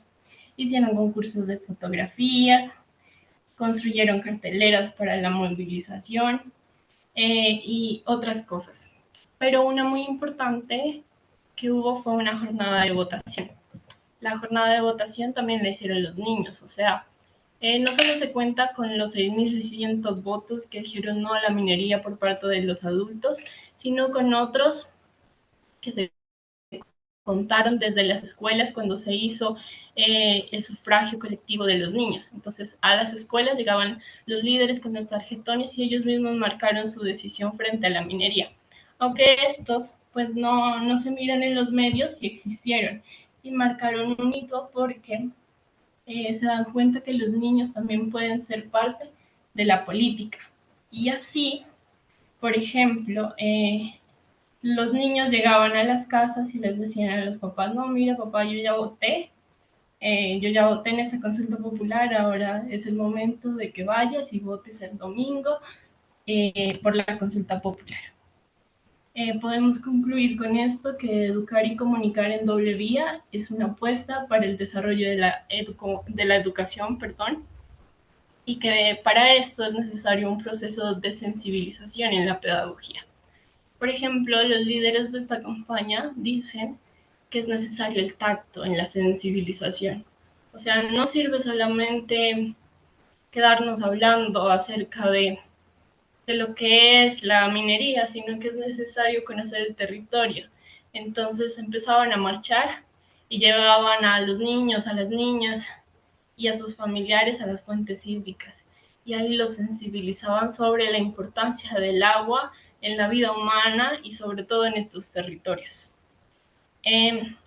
Otras cosas que pudimos concluir fue que el involucramiento de las instituciones educativas en la organización comunitaria es muy importante y que los niños hacen parte de un portavoz y son parte muy fundamental de nuestra propia existencia y que pueden ser parte también de la política y de todas las acciones colectivas que se quieren lograr a través de la movilización. Muchas gracias. Muchísimas gracias, Ángela. Una presentación muy interesante y sí, o sea, me ha parecido genial, ¿no? O sea, la inclusión de los niños en la toma de decisiones. Esto es algo que también se está comenzando a desarrollar, ¿no? La contaminación de las fuentes hídricas en ciertas regiones en Bolivia, justamente por la minería aurífera y ya tener una conclusión desarrollada como esta ayuda, ¿no? A poder ver una solución ante esta problemática que se está generando. Muchas gracias, Ángela, y vamos a continuar. Vamos a dar la bienvenida a Liliana Beatriz Sosa Compeán, Óscar Alejandro González González y Sonia Guadalupe Rivera Castillo, que vienen desde la Universidad Autónoma de Nuevo León, en México, la Casa de los Tecos para los futboleros, y nos van a presentar los patrones de interacciones del sistema complejo ciudad, caso Times Square. El artículo analiza la importancia de las emociones colectivas dentro de la planificación y diseño urbano, con el objetivo de crear objetos urbanos que generen sensaciones positivas y fomenten emociones sociales saludables. Se basa en la idea de que las ciudades son sistemas complejos donde las interacciones, las condiciones iniciales y el tiempo influyen en los fenómenos observables. Les damos la bienvenida. También recordamos que tienen 10 minutos, estamos a las 17:49 Bolivia, 18:49 Argentina. Mucha suerte y estamos con ustedes. Muchas gracias. ¿Sí me escuchan? Sí. Todo bien. Bueno, muchas gracias. Gracias por la invitación. Muy interesantes las charlas. Es un placer estar aquí. El trabajo que nosotros les venimos a presentar se enmarca en un proyecto más amplio de una tesis doctoral de Óscar, que tiene que ver con el rol que tienen las emociones en las urbes, consideradas precisamente como sistemas complejos adaptativos. El tema particular de hoy es patrones de interacciones del sistema complejo ciudad del caso Times Square. Los sistemas complejos adaptativos son básicamente pues una multiplicidad de agentes que están interactuando y al interactuar emergen un comportamiento global coordinado que les da identidad. Una ciudad la estamos observando como un sistema complejo conformada de múltiples agentes. Estos comportamientos globales no pueden ser entendidos entendiendo cada agente que la conforma, es decir, el todo es más que la suma de sus partes y conforme a lo que dice Latour, pues los agentes no solo serían las personas, sino también todos los objetos con los que se interactúa, como por ejemplo todos los objetos de diseño. Entonces, todas esas interacciones de las personas con los objetos y los espacios del entorno, objetos en el sentido amplio, objetos pueden ser artefactos o ecofactos o cualquier información estructurada que se pueda diseñar y pueda ser observable. Entonces, a partir de estas interacciones emergen emociones que al final con el tiempo se consolidan y también tienen efecto en los procesos del sistema y surgen diferentes fenómenos. Adelante con la presentación. Los tres aspectos que consideramos fueron las interacciones físicas, las emociones y el diseño urbano. En las interacciones físicas partimos de la premisa que los objetos, como los edificios, las plazas, afectan el comportamiento de las personas. Son agentes interactuando con agentes que afectan en un comportamiento. El otro aspecto son las emociones sociales, que cómo influyen lo que se produce a partir de esta interacción, cómo influye en el comportamiento y cómo la relevancia en el diseño urbano que tienen las emociones emergentes o las emociones generadas o lo que detonan y en lo que vienen derivando para el comportamiento urbano. Y pues le cedo la palabra a Oscar a partir de aquí.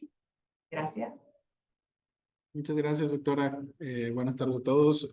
Como decía la doctora, en este caso, este es un ejercicio donde estamos sacando una parte de un ejercicio más grande de la tesis que me toca a mí hacer en este momento como estudiante de doctorado. Y bueno, les doy un poquito más de contexto. El estudio como tal lo realizamos utilizando una metodología sencilla, basada en observación, selección de casos y análisis de datos, ¿no? Como básicos instrumentos. Utilizamos una investigación cualitativa basada en la observación y en análisis de estos casos. Centrándonos específicamente en Times Square, la selección de los casos se hizo de una forma no probabilística, utilizando un muestreo intencional de objetos y eventos de alta carga emocional de este lugar, ¿no? La población objetivo en este caso fue la gente que visita Times Square, así como aquellos que conocen sobre él, pero no lo han visitado. Se eligieron casos que representan una diversidad de contextos y experiencias dentro de este lugar. La selección de los casos se basó en la disponibilidad de información, accesibilidad a los lugares donde se encontraban estos objetos y se llevaban a cabo los eventos. El estudio como tal se realizó dentro de este contexto, explorando espacios públicos, edificios emblemáticos, eventos sociales, culturales, sistemas de transporte presentes. La selección de estos lugares se fundamentó en la presencia de objetos de alta carga emocional, así como su relevancia cultural o social. Estos eventos incluyeron situaciones desde la participación social, arte, objetos simbólicos, situaciones políticas e incluso creencias religiosas relacionadas a este lugar. Como tal, algunos de los ejemplos de objetos con esta carga emocional, y por lo que tenemos, se hizo una comparativa también con los rasgos que podíamos encontrar abiertos en redes y en publicaciones de redes sociales sobre el impacto que tenían estos lugares. Entonces se hizo de esa manera. Algunos de los objetos son la famosa bola de Times Square que baja en Año Nuevo, el corazón rojo gigante de el Red Heart y el piano gigante que existe, ¿no? De esta recopilación de datos y fuentes secundarias como estos medios de comunicación y publicaciones en redes sociales, se registraron datos relacionados a características de los objetos, incluyendo diseño, imaginarios sociales, funcionalidad, interacción del entorno y la respuesta emocional de las personas que interactuaban con ellos. Para el proceso de análisis de estos datos, en el tercer punto, se discutió y analizó el origen del evento emocional, identificando qué fue lo que desencadenó las emociones en las personas, cómo esto afectó su percepción de la situación. Se identificaron los actores involucrados en el evento, tanto las personas como entidades morales, y se analizó el rol que desempeñaban en la situación. Se exploró cómo el evento emocional permeó en otras interacciones y contextos, generando nuevas respuestas emocionales y acciones por parte de estos actores. Se determinó cuándo y por qué el evento emocional se diluyó y cambió de identidad. Todo esto analizando la duración, analizando la evolución del evento, así como el impacto que tuvo en los actores que están en este medio, ¿no? Y bueno, como tal, los resultados los dividimos en tres tipos de resultados, que son dentro del evento emocional, el impacto mediático que tuvieron y los cambios en las dinámicas de los usuarios, ¿no? Los eventos en Times Square generaron reacciones inmediatas y emociones colectivas. La cobertura mediática fue un factor, un agente que amplifica el alcance de estos eventos, desafiando las creencias establecidas de cualquier tipo, y los eventos en sí pueden influir en las propuestas culturales que tenemos en estos espacios públicos, ¿no? Los objetos como tal, urbanos, tienen un impacto significativo en las emociones y el comportamiento de las personas. Estos eventos generan respuestas emocionales colectivas y que fomentan la cohesión social y el bienestar, creando un entorno adaptativo y sostenible. Como tal, dentro de estos ejemplos de espacios, la celebración de Año Nuevo genera un sentido de unidad y conexión entre los asistentes, existen interacciones entre la multitud y que este elemento como la bola crea un ambiente de camaradería y alegría, y la experiencia pues es una experiencia colectiva que fomenta un impulso emocional positivo y creencias en tiempos mejores, ¿no? Y así cada uno de estos objetos tiene estas relaciones, las categorizamos de esta manera para poderlos leer fácilmente. Obviamente esto es un resumen de todo lo que estamos viendo detrás. El corazón rojo gigante, las parejas interactúan con el corazón manifestando emociones románticas, los transeúntes muestran sorpresa y felicidad, crean un ambiente positivo, la esperanza y renovación. Esto se da como la experiencia que promueve la intimidad y la conexión emocional entre las parejas. Y bueno, el piano en la celebración de Año Nuevo genera un sentido de unidad y conexión con los asistentes, reacciona de asombro y diversión, y un sentido de logro o empoderamiento de poder utilizar esto, ¿no? Como tal, podríamos decir entonces, para cerrar un poquito, que la influencia de estos eventos emocionales generan patrones de interacción emocional, que esto es básicamente parte de los resultados que estamos obteniendo, ¿no? Estos factores generan patrones que se repiten y se dan y nos muestran cómo estos eventos se van produciendo de maneras similares cuando tienen elementos que producen los mismos tipos de emociones. Entonces, nos dan elementos que hacen que los agentes interactúen de cierta manera y produzcan una reacción en cadena comunicando todo este tipo de cosas, ¿no? Hay una reflexión colectiva, se comparten estas emociones, se influye en la percepción y comportamiento de los individuos, y tanto de boca en boca como los que lo ven van cambiando percepciones en forma social. Y bueno, dentro de estas conclusiones también queremos decir que es fundamental explorar el papel de esta dinámica urbana y cómo, al ser un elemento intangible dentro del diseño de las urbes y dentro de ver a la ciudad como un sistema como tal, a veces relegamos estos elementos por darle prioridad a elementos que son mucho más fáciles de ver, ¿no? Y la verdad es que esto nos marca, pues, simplemente evidenciar algo que sabemos, ¿no? Por sentido común sabemos que los objetos nos afectan, nosotros afectamos a los objetos y la interacción que se da dentro de este sistema. Solamente esto nos ayuda a evidenciar la importancia que tiene como tal este tipo de estudios y bueno, queríamos exponerlo aquí con ustedes para ver algunos de estos resultados, ¿no? Muchísimas gracias. Definitivamente una presentación muy interesante y un análisis de uno de los spots del mundo, ¿no? O sea, como lo han mencionado, ¿no? O sea, no necesitas haber estado ahí para saber cómo es, ¿no?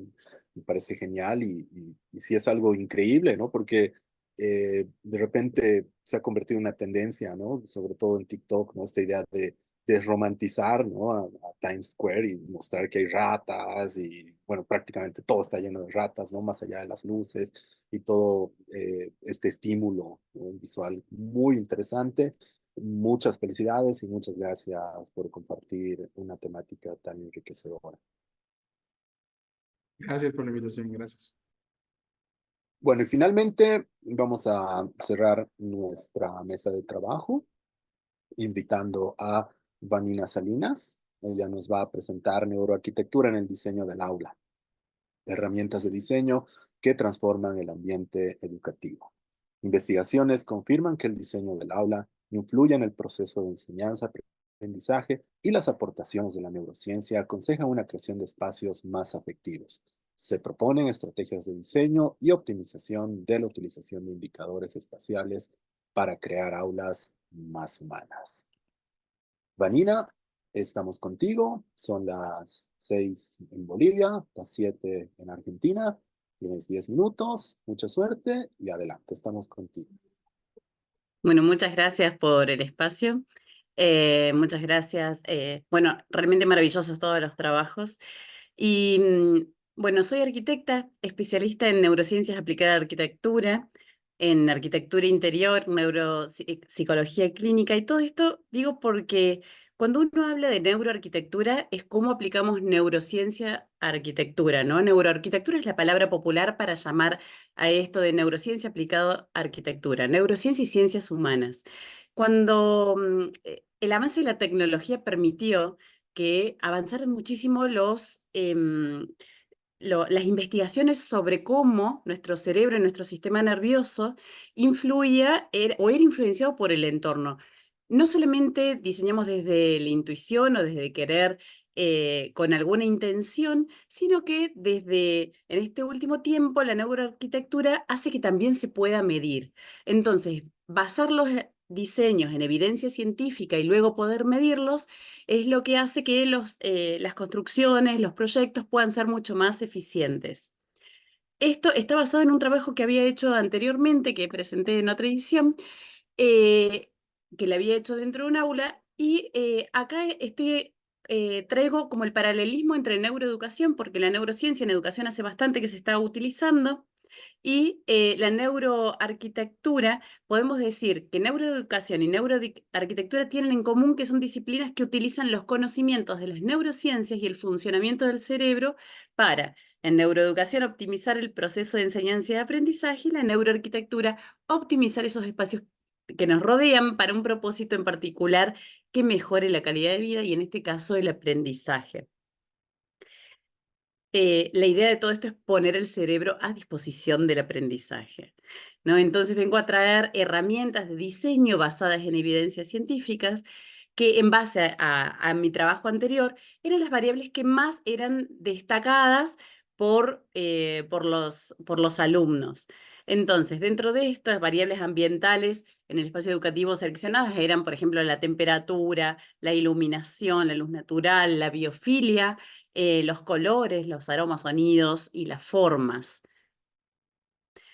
Y con esto quiero como no solamente contar sobre las variables, sino que si hablamos de transformar los espacios educativos, tratarlo desde la conducta, ¿no? Entonces, yo si quiero mejorar la comunicación y la participación del aula, y la participación en el aula, ¿cuáles son las variables ambientales que favorecen este propósito?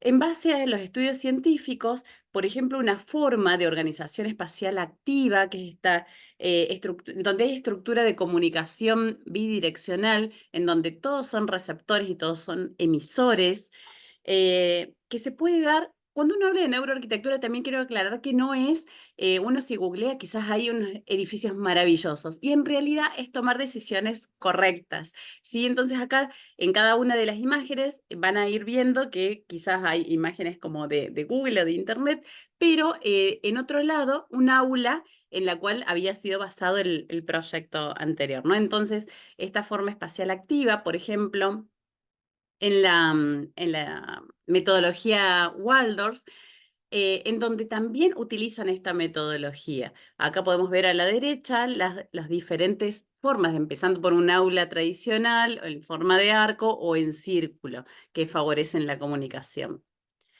O utilización del color para esto, en donde el estudio científico dice que el color amarillo es el que tiene mejor o mayor validación positiva, que no quiere decir que pintemos todo de amarillo, pero que sí podemos utilizar estas señales con este propósito, ¿no? Por ejemplo, en la pedagogía Waldorf, a través de que van transcurriendo los grados, empiezan con colores cálidos, con tonos pastel, y se van haciendo cada vez más frío a medida que van pasando de grado. O si el propósito fuese, por ejemplo, favorecer el aprendizaje y la concentración y el estado de ánimo, podemos tomar las evidencias científicas basadas, por ejemplo, en la ventilación o la temperatura, en donde el cerebro mejor funciona siempre entre 22 y 25 grados, o la iluminación natural, en donde se mejora la atención, el comportamiento y el estado de ánimo. La iluminación cálida, cuando queremos reducir el estrés, sabemos que tenemos que tender a una iluminación cálida que disminuya esto. Y bueno, hay un estudio que dice que las personas que están más expuestas a luz natural pueden dormir mejor y se ríen más que las personas que pasan en lugares cerrados. Los aromas, que sabemos que a través del aroma, el olfato ocupa el tercer lugar en la escala de los sentidos, ¿no? Entonces, tanto el romero como la lavanda favorecen la concentración y la memoria. Y hay un estudio realizado por el ITBA que utilizó esto para medir la memoria, en donde dieron una clase con un aroma a melón, luego dividieron los grupos en dos. A uno de los grupos iban a tener una evaluación en la semana siguiente, luego a uno de los grupos le encargaron que durante esa semana, antes de acostarse, pudieran el mismo aroma, poder olerlo durante todas las noches, y a la semana, en esa evaluación, pudieron darse cuenta de que los que habían estado en contacto con el aroma también en la noche, aparte de en esa clase donde se explicó el tema, habían tenido mejores resultados en el largo plazo, en la cantidad de detalles, o sea que el aroma estaba muy relacionado a la parte de la cognición y la memoria. O si, por ejemplo, quisiéramos reducir la ansiedad y el estrés, siempre en esto, cuando decíamos recién, la iluminación cálida que reduce el estrés, pero también el contacto con la naturaleza.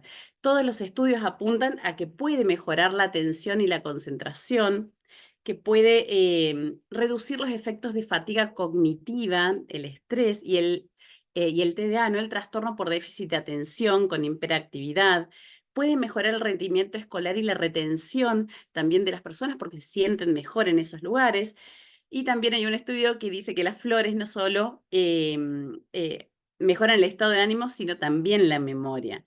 Hay un estudio, antes, en nuestra época, las ventanas de las escuelas estaban desde la cabeza para arriba y para que nadie se distrajera, y ahora los estudios lo que dicen es que podamos ver hacia afuera, entonces crear visiones hacia la naturaleza, porque,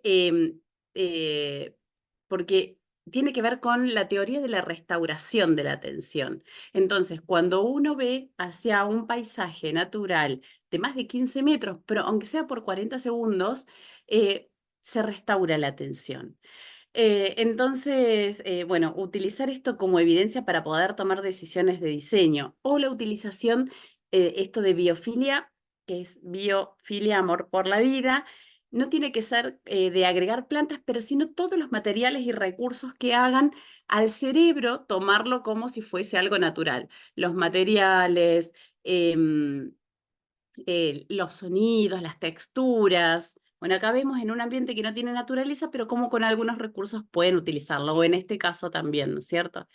Acá hay un estudio que se realizó en 71 escuelas en Georgia, y que los estudiantes que podían observar desde su ventana hacia espacios naturales tenían mejores calificaciones en comprensión del lenguaje, artes y matemáticas que aquellos que no tenían. O sea que si se abre una ventana también es importante hacia dónde, ¿sí? O el diseño del sonido o del silencio, y que puede hacerse también con esta incorporación de elementos que simulen o que nos hagan asemejar a la naturaleza.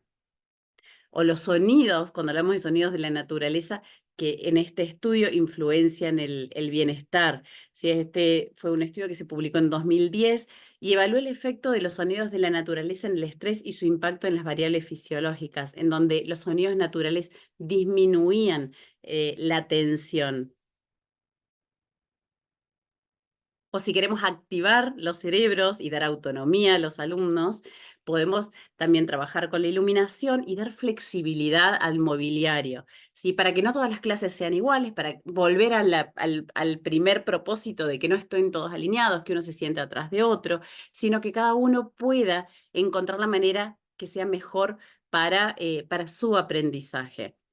En este estudio International Fine Lights, creó un sistema de iluminación en donde daba e investigó con los profesores la posibilidad de cambiar el color de la luz de acuerdo a la actividad que iban a realizar en el aula. Entonces, cuando venían de un recreo con demasiada actividad o demasiada emoción, ponían luz cálida para que fuese ir gradualmente pasando a una luz más intensa y más neutra, más blanca, cuando iban a explicar un tema. Y después, antes de cerrar la clase, nuevamente un color de luz más cálido.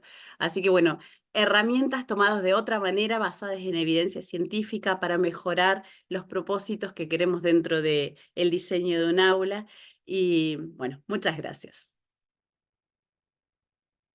Muchas gracias a ti, Vanina. Es un tema muy interesante y creo que también, de cierta manera, como que hace complemento, ¿no? Con ciertas ideas que ya se habían expuesto. Es fundamental, ¿no? Considerar justamente el diseño de los espacios y esto es algo que, de cierta manera, bueno, me gustaría también un poquito acercarme a lo que habías planteado tú, Leonor, respecto a a estas definiciones, ¿no? Que van a desarrollar en su momento Mies van der Rohe, Walter Gropius, Peter Behrens, de justamente conceptos, Le Corbusier también, ¿no? Las líneas corbusianas son muy importantes de evocarlas acá, respecto a la utilización efectiva de los espacios y justamente a que, bueno, las aulas, los espacios de, ¿no? Enseñanza y aprendizaje sean más que como en los 400 golpes, ¿no? Unos pupitres de madera totalmente eh, antiergonómicos que simplemente, o sea una experiencia totalmente negativa. Eh, Leonor, desde tu experiencia y desde todo este bagaje que has podido recopilar teóricamente, ¿qué nos podrías compartir respecto a la influencia del diseño y la arquitectura en los espacios de enseñanza y aprendizaje?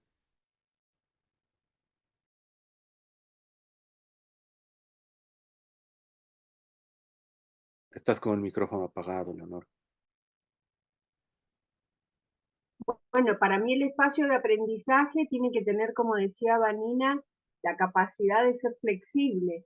Es decir, yo lo comparo mucho con el espacio público en las plazas, el juego de niños, o el lugar donde se sientan los adolescentes a charlar.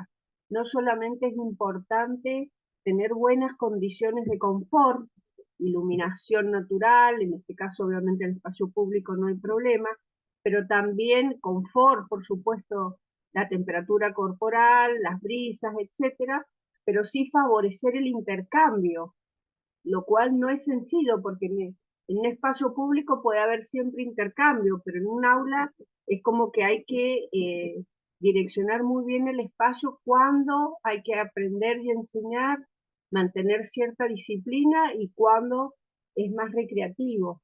Por eso me gustó mucho la variación de luces, etcétera.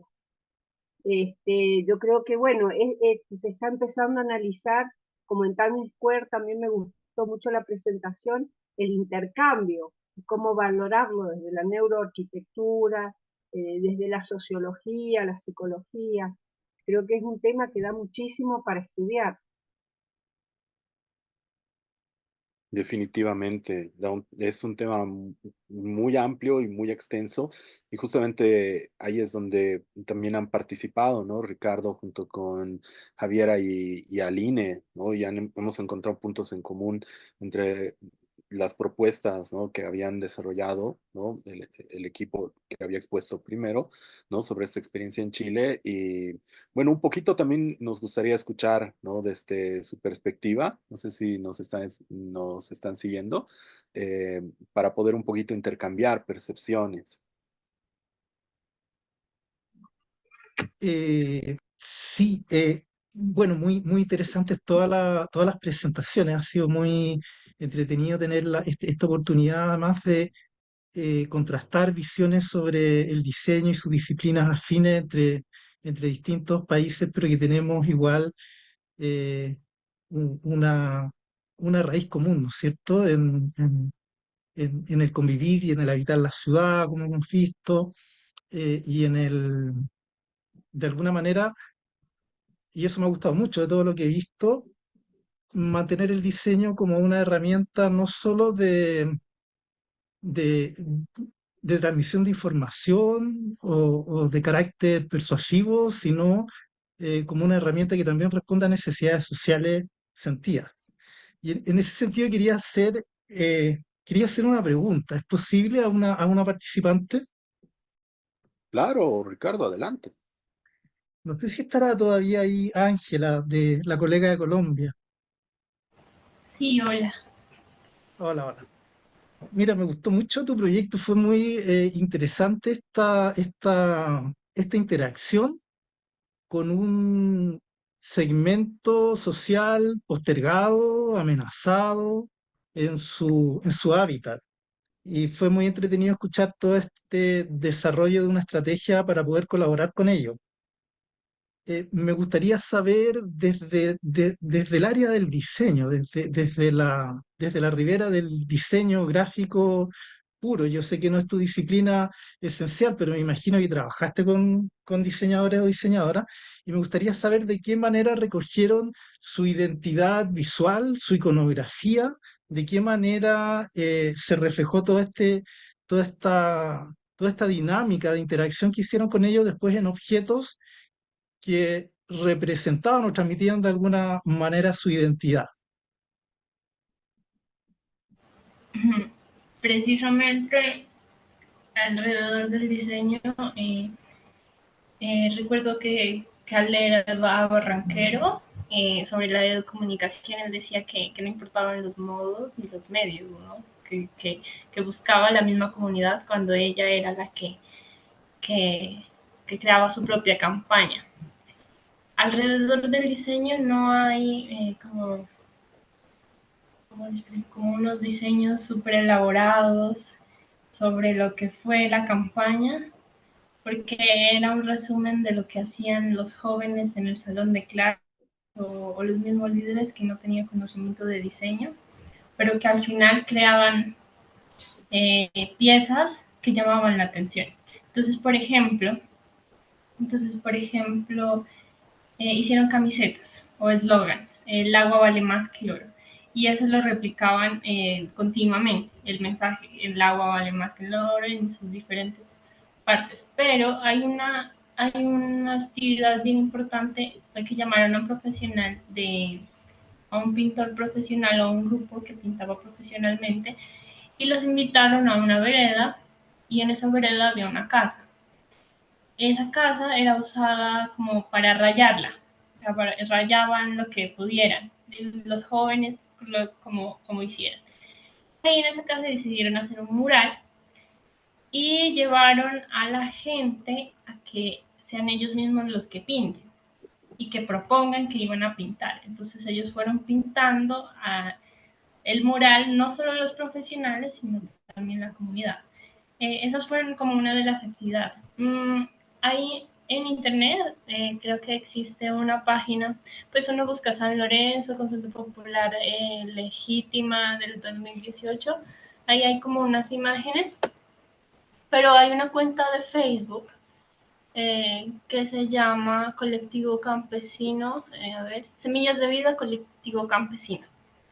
Esa página me ayudó bastante a recopilar como todas esas imágenes de los diseños que habían hecho los niños, pero también de lo que se vivió alrededor de la campaña. No sé si me pueda escribir y yo le mando como el link de la página por si no la encuentro. Gracias. Ok, muchas gracias, un hermoso proyecto, felicitaciones. Definitivamente ha sido un proyecto muy interesante, Ángela, el que nos has compartido. Y yo tenía otra pregunta, Alessandro. Respecto a, por ejemplo, bueno, me quedo un poco con esto de los cuentos infantiles. ¿Estos cuentos infantiles, de qué manera, o sea, se han distribuido digitalmente o han sido impresos para ser distribuidos en la población infantil de manera física? Oi, Luiz, boa noite. Então, os livros, eles circularam bastante no contexto digital. Então, em vários grupos de acolhimento, de suporte das pessoas, esses livros circularam, né?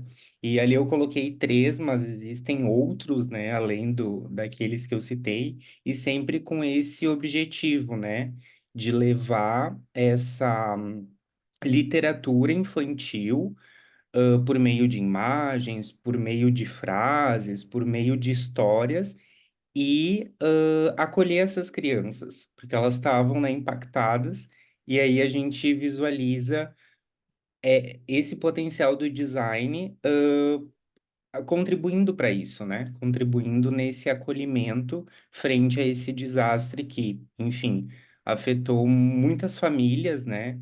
Afetou em vários sentidos, né? Tanto físicos quanto emocionais. Y es muy interesante, ¿no? Cómo se ha podido viralizar, ¿no? Mucho de este contenido gracias a la pertinencia, ¿no? De las redes sociales.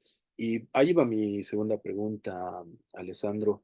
¿Tú consideras que si no hubiera tenido tanta relevancia en la actualidad la comunicación por medio de redes, no se hubiese podido realmente evidenciar la situación que estaba pasando? O se hubiese desarrollado una censura a través de los medios tradicionales? Você pode repetir a pergunta que eu não entendi completamente ela? Eh, si tú piensas que el Internet ha podido ayudar a visibilizar más la situación real en contra de una posible censura de los medios tradicionales. Certo, agora entendi. Na realidade, eu não percebo, não é o meu objeto de pesquisa, né?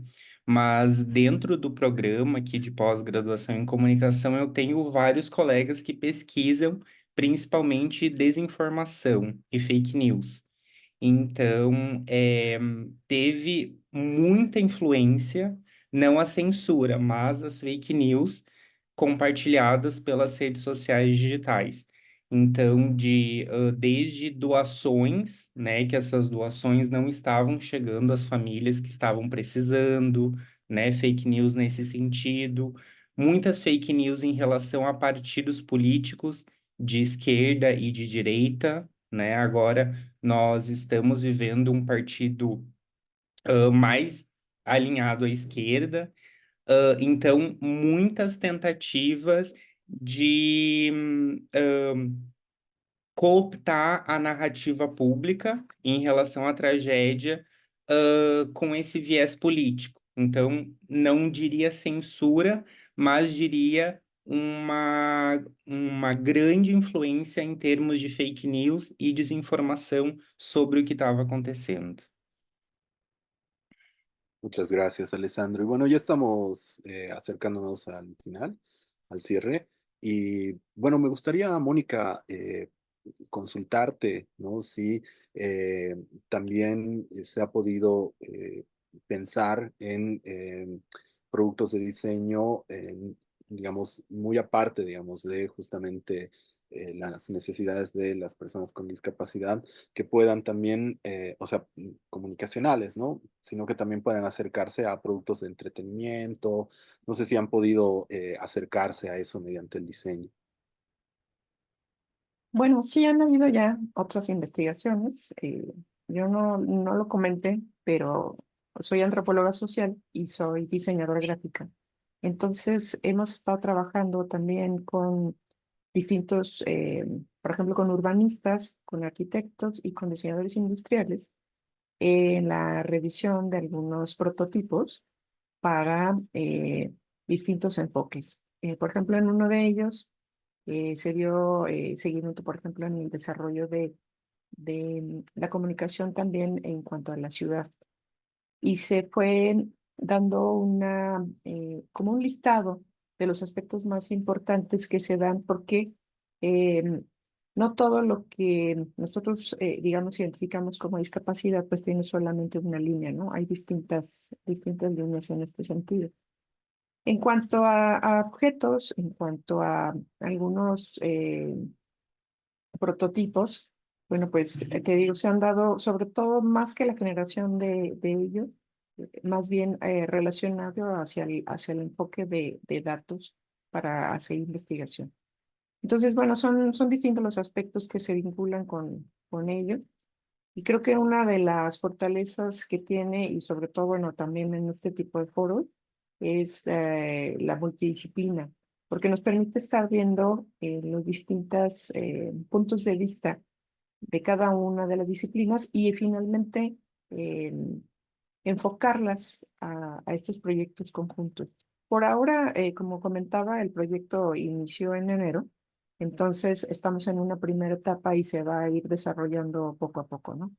Pero es un interés, por supuesto, que aquellos que estén también interesados en el tema se puedan ir vinculando, puesto que hay otras instituciones que están participando en este proyecto. Hay otras dos universidades, por lo menos aquí a nivel nacional, que están también eh, dándose a la tarea de identificar todos estos tipos de cuestiones. Y como lo planteaba en la exposición, hay mucho, sobre todo en cuestiones de educación y de educación básica, pero en las universidades es una de las cuestiones que está pendiente, puesto que casi se da por hecho que al llegar a la universidad pareciera que ya no existen las discapacidades y en realidad es en donde se manifiesta muchísimo más.